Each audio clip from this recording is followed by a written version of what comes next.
നമസ്കാരം. നളദമയന്തിമാരെക്കുറിച്ച് കേട്ടിട്ടുണ്ടല്ലോ അല്ലേ? അത് കേൾക്കാത്ത ആരാ?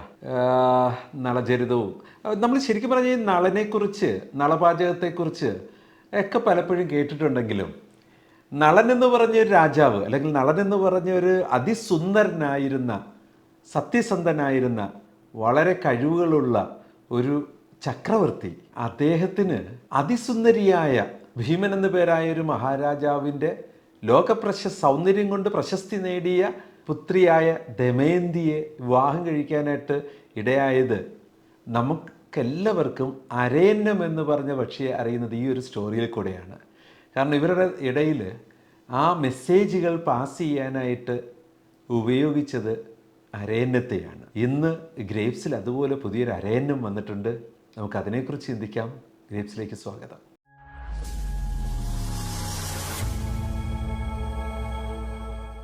ഡോക്ടേഴ്സ് പലപ്പോഴും സർജറി പ്രപ്പോസ് ചെയ്യാറുണ്ട്. പേഷ്യൻസുമായിട്ടൊക്കെ ഡിസ്കസ് ചെയ്തിട്ട്, അത് മൈനർ സർജറി ആകാം, മേജർ സർജറി ആകാം.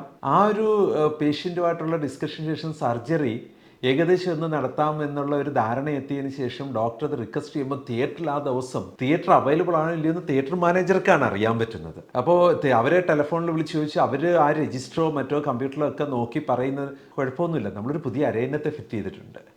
ഡോക്ടർ ജിയിൽ നിന്ന് സർജറി പ്രപ്പോസ് ചെയ്യാൻ പറ്റും ഡോക്ടർക്ക്.